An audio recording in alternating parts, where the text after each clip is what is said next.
Hey everyone, Antipeter One here and welcome to my channel.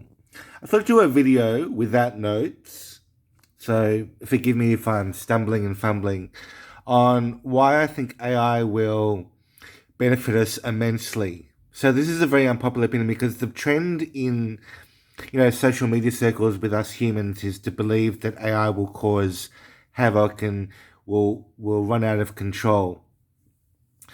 And there's this select group of people who kind of counteract that and say, well, it's actually going to be beneficial for these and these reasons. But what they don't say is that it's actually going to be hugely beneficial in terms of bringing us to our senses about what is possible in the world today. And here's why.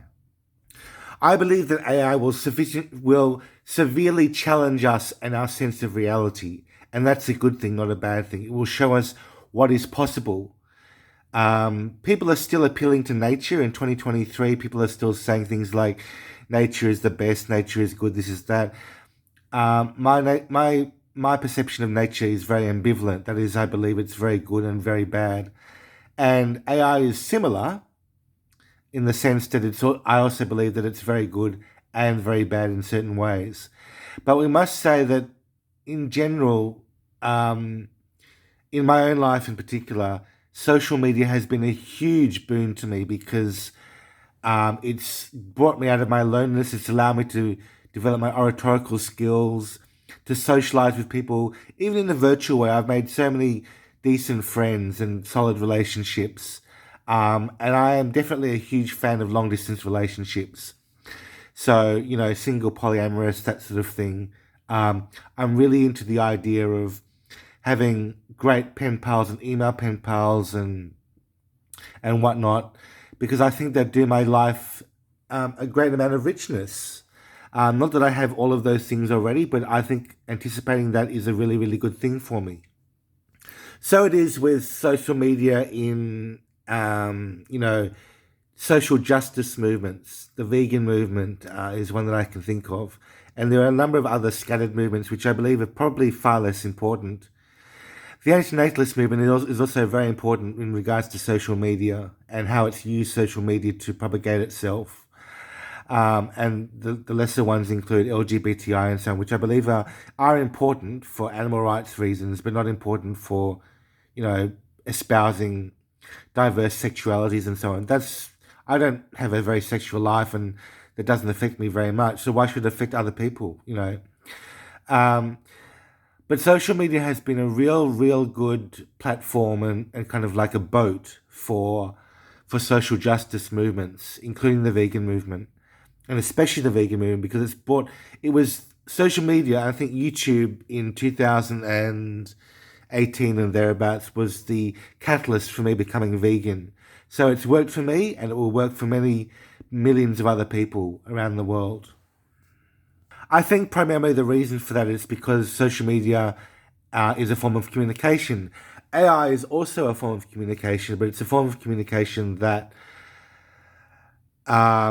is much more refined and much more direct and doesn't beat about the bush. And like me talking, I talk my head off about things and talk nonsense sometimes, which is fair enough. I mean, I'm just human, but AI is superhuman, and I would really like to see that. And I have no problems with attributing admiration to a robot because they are beautiful things, even if they don't have consciousness.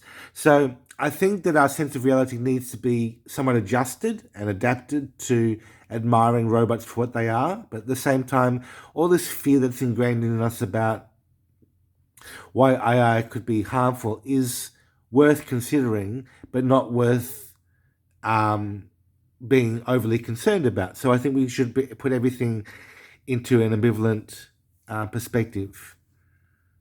So with ChatGPT, which is like the newest fad and probably getting a bit old now, I've had profoundly good experiences with their chat mechanism, and so have millions of other people. And I think we fail to appreciate that, tap into that gratefulness.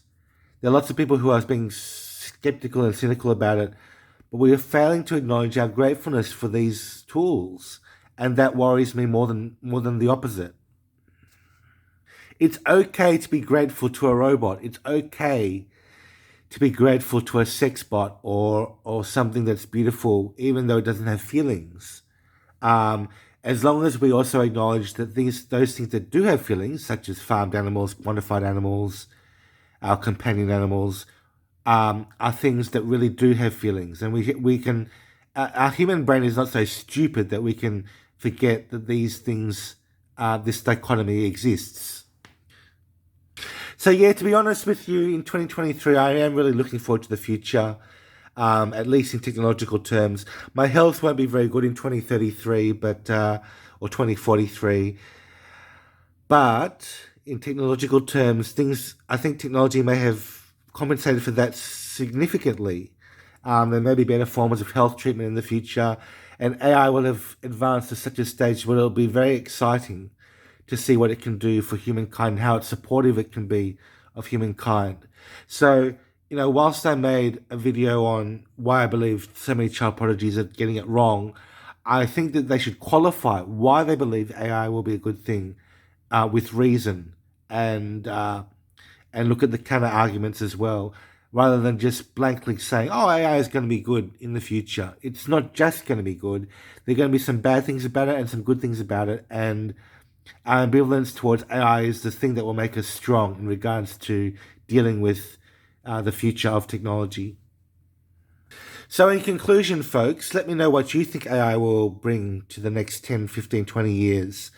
Will it be largely good, largely bad? What are some of the bad things and what are some of the good things that will come from AI in the future? Let me know in the comments and I will respond to your comments very, very soon. Bye for now.